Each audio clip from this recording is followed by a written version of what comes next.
Hello dear student, आज हम लोग नेक्स्ट क्लास में मिल रहे हैं और ये 10th क्लास की 6.2 एक्सरसाइज ट्रायंगल से रिलेटेड हमारे पास क्वेश्चन है। तो इसी को हमें सॉल्व करना है एक दूसरी क्लास में। तो क्वेश्चन नंबर 7 तक हम लोग सॉल्व कर चुके थे, आज 8 से सॉल्व करना है। Using theorem 6.2 prove that the line joining the mid points of any two sides of a triangle is parallel to the third side. ठीक है, कोई बात नहीं। पहले हम क्या करेंगे, यूजिंग थ्योरम 6.2। सबसे पहले हम 6.2 थ्योरम को समझते हैं क्या होता है।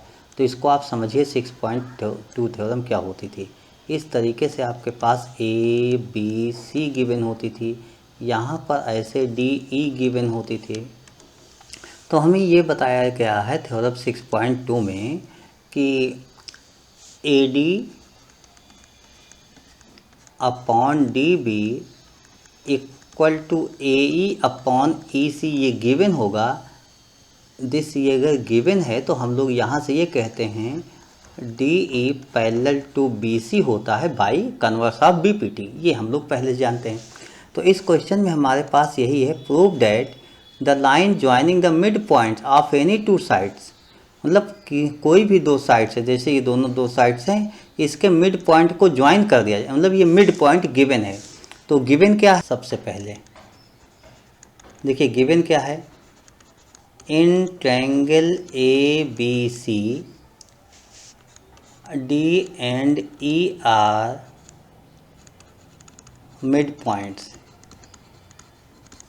अब सो डैट आपको क्या करना है, सो डैट क्या है, triangle parallel to the third side. Mean ये जो लाइनें हैं डी ई, ये parallel to third side B C के इक्वल हो जाएगा। तो यहीं से हम लोग अपने क्वेश्चन की प्रूविंग कर लेते हैं। हमें गिवन क्या है, गिवन ये है कि D and E are mid point. D mid point है, इसका मतलब हो गया, हम अपना फिगर देख लें, डी मिड पॉइंट है तो इस फिगर के अकॉर्डिंग हम यही लिखेंगे A D equal to D B and E mid point होगा तो वहाँ से लिखेंगे ए ई इक्वल टू ई सी, ऐसा मैं लिख लूँगा। तो अगर यहाँ डी बी है, डी बी से बोथ साइड डिवाइड कर लूँ तो ये यही होगा A D upon D B equal to 1, और दूसरे वाले पार्ट में हो जाएगा A E upon E C equal to 1।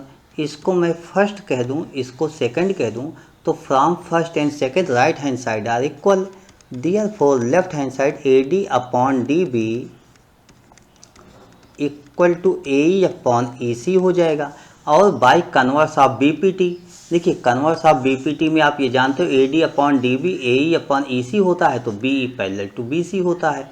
इसी फार्मूले का हम यूज करेंगे और इसी फार्मूले का यूज करेंगे। देखिए हमारे पास वही तो सेम कॉन्सेप्ट है, A D upon D B equal to A E upon E C. Therefore आप क्या कहोगे, D E parallel to B C. बस आपका सॉल्व हो गया। मुझे नहीं लगता आपको कोई प्रॉब्लम यहाँ पर होनी चाहिए। हैंस प्रूव्ड, आप यही लिखोगे। अब हम लोग नेक्स्ट क्वेश्चन की ओर मूव करेंगे। हमारा नेक्स्ट क्वेश्चन क्या है ये देखा जाए। क्वेश्चन नंबर 9 हमारे पास होता है, A B C D is a trapezium in which A B parallel to D C. तो सबसे पहले हम एक ट्रेपीजियम बना लेते हैं, इसको हटा देते हैं। अब ए बी सी डी हमारे पास ट्रेपीजियम होता है तो उसमें A B parallel to D C, ये दो लाइनें मैं पैरेलल कर लिया और इस तरीके से ट्रेपीजियम बना लेता हूँ। ऐसे ट्रेपीजियम बन गया। मीन ए बी और C D, A B this parallel to D C के, ऐसा गिवन है। And its diagonal intersect each other at the point O. Mean diagonal को भी हम अगर ज्वाइन कर लेते हैं ऐसे तो ये ओ पर इंटरसेक्ट कर जाता है, ये पॉइंट हमारे पास ओ हो जाएगा। इसके बाद क्वेश्चन में कुछ गिवन है नहीं, सो डैट है, तो सबसे पहले हम लोग नोट कर लेते हैं गिवन क्या है हमारे पास। गिवन तो आप यही लिखोगे, इन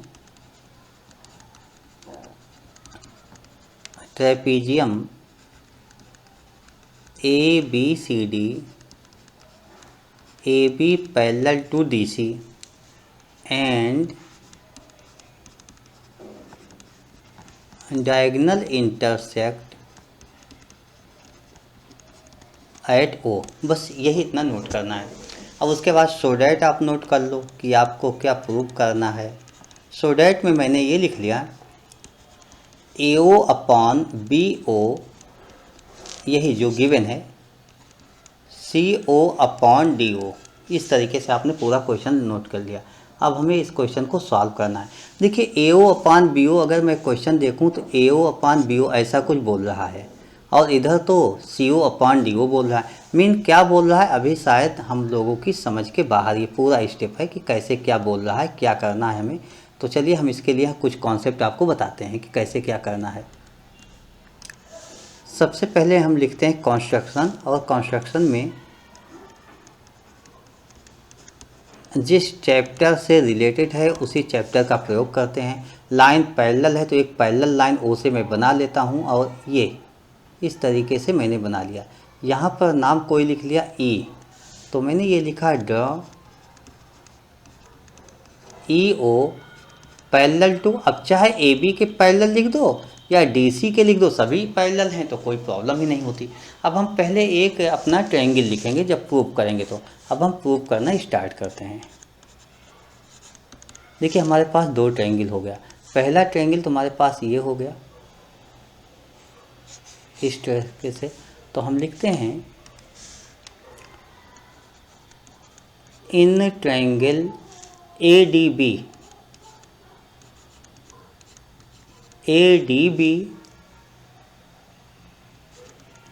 EO पैरेलल AB। देखिए आपने ये बता दिया कि ये लाइन इसके पैरेलल है, तो सिंपल सा फार्मूला AE अपॉन ED यही होगा। AE upon ED equal to, इधर से हो जाएगा BO upon OD। BO upon OD, इसको फर्स्ट किया और नोट कर लिया बाई BPT। आपने नोट कर लिया बाई BPT, मैंने इसको नोट कर लिया। तो इस तरीके से आपने नोट किया और इसको हम यहीं छोड़ देते हैं। ये हमने नोट कर लिया। अब हम इसी क्वेश्चन में देखते हैं कि दूसरा ट्रायंगल क्या हमारे पास और कोई बन रहा है इसी पैरेलल लाइन की हेल्प से। तो आप कहोगे यस, इस तरीके से हमारे पास एक ट्रायंगल और बन गया। ये देखिए, अब आप नोट करोगे in triangle ADC EO parallel to DC। अब आप लिखोगे AE upon ED equal to AO upon OC। यह सेकंड हो गया, ये भी बाई BPT ही दोनों हो गया, फर्स्ट और सेकंड दोनों। फर्स्ट और सेकंड दोनों हम देखते हैं और दोनों देख के ये देखते हैं क्या दोनों में कुछ ऐसा मिल रहा है जो कॉमन है। देखिए यहाँ पर AE अपॉन ED है, यहाँ भी AE अपॉन ED है। तो हम यहाँ लिखेंगे from first and second we get left hand side equal है, देयरफॉर राइट हैंड साइड भी आल्सो इक्वल। अब हम यहाँ से लिखेंगे AO अपॉन OC। देखिए इसमें AO upon OC this equal to BO upon OD हो जाएगा, equal to BO upon OD, hence proved. इस तरीके से हमारा ये क्वेश्चन सॉल्व हो गया। तो अब हम लोग इस क्वेश्चन को सॉल्व कर चुके हैं। अब हम लोग नेक्स्ट क्वेश्चन की ओर मूव करेंगे। यहाँ पर कोई प्रॉब्लम मुझे नहीं लगता होनी चाहिए आप लोगों को, और अगर प्रॉब्लम होती भी है तो आप मुझे बता भी सकते हैं।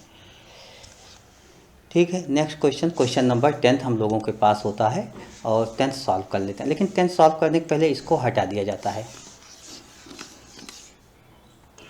देखिए 10th क्वेश्चन क्या है, the diagonals of a quadrilateral ABCD intersect each other at the point O such that AO upon BO CO upon DO so that ABCD is a trapezium. अभी जो 9th क्वेश्चन किया था उसमें trapezium था, ये हमें शो करना था। इस बार ये गिवन है और ट्रेपीजियम मुझे शो करना है। तो आइए हम लोग सबसे पहले एक क्वाड्रिलेटरल कोई बना लेते हैं, उसके बाद आगे प्रोसीड करते हैं। तो इस तरीके से मैंने कोई भी एक बना लिया, ऐसा कुछ भी बना लिया और यहाँ पर नाम लिख दिया ABCD।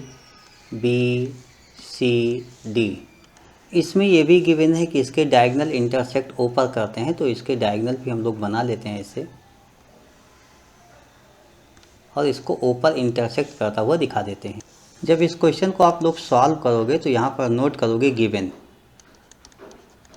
एग्जाम में सॉल्व करोगे तो लिखोगे given in quadrilateral ABCD AC and DB are diagonal and AO upon BO equal to CO upon DO। ये तो गिवन हो गया। अच्छा, सो डैट क्या है आप ये भी नोट कर लो। सो डैट आपके पास होता है ABCD इज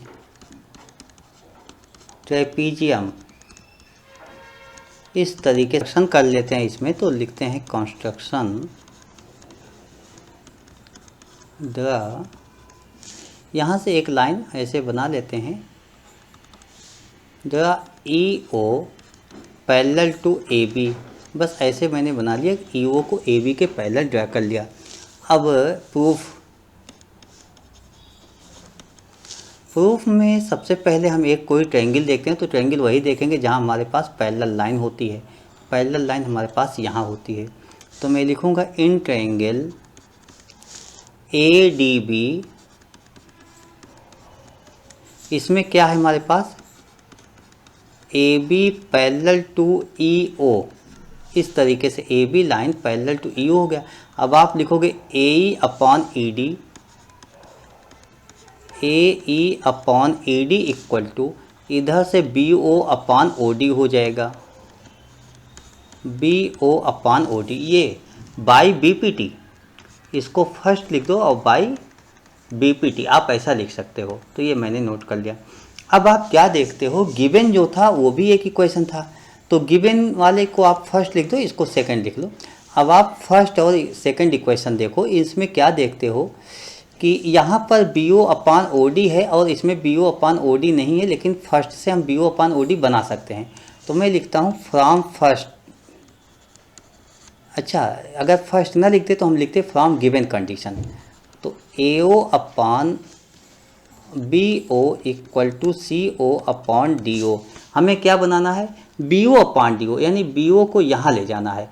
तो AO upon CO equal to BO upon DO, ये आपके पास थर्ड हो गया। तो ये थर्ड इक्वेशन आपके पास हो गया। देखिए, फर्स्ट को हमने चेंज किया कंडीशन, तो फर्स्ट तो हमारे लिए किसी काम का नहीं रहा। अब हम फर्स्ट के बदले थर्ड का यूज करेंगे। तो इन दोनों में सेकंड और थर्ड को अगर मैं देखूं तो BO upon DO right hand side है, तो हम लिखेंगे second and third. We get, क्या हम लोग पा रहे हैं कि AE upon ED this equal to AO upon CO हो जाएगा। इस तरीके से मैंने नोट किया AE upon ED AO upon CO। आइए हम लोग फिगर देखते हैं AE अपॉन ED। देखिए, AE अपॉन ED हमारे पास जो फिगर है, इसमें हम लोग क्या देख रहे हैं, थोड़ा सा इसको हटा देते हैं। AE अपॉन ED आप देखो, AE upon ED equal to AO upon CO, AO upon CO, ये हो गया। तो इसका मतलब ये तो इसके पैरेलल होना चाहिए bye converse of BPT, mean ऐसे ही तो गिवन है। देखिए, AE upon ED AO upon OC, इसका मतलब ये लाइन इसके पैरेलल होनी चाहिए बाय कन्वर्स ऑफ BPT। अब आप लिखोगे therefore EO parallel to DO DC, therefore EO parallel to DC by converse of BPT, hence we get। अब आप यहाँ से क्या पाए, देखिए बाय कंस्ट्रक्शन आपने तो ये कहा था EO parallel to AB, E O parallel to A B, और यहाँ पर आपने अभी बोल दिया E O parallel to D C, तो इसका मतलब ये पैरेलल टू डी सी हो गया। यहाँ से आपको मिल गया A B parallel to D C, mean E B जो है वो डी सी के पैरेलल हो गया। देखिए इस फिगर को देखिए, यहाँ पे पैरेलल कंडीशन अगर आ जाए आपके पास,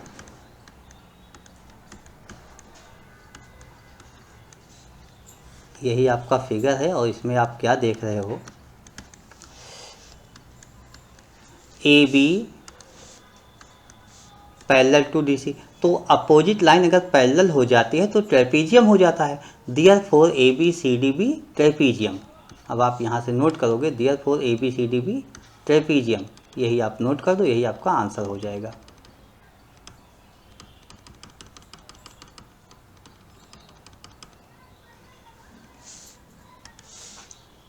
therefore A B C D be trapezium. बस आपका ये सॉल्व हो गया, hence proved. I hope you understood explanation of this concept. This all the questions. Okay, thank you. Bye.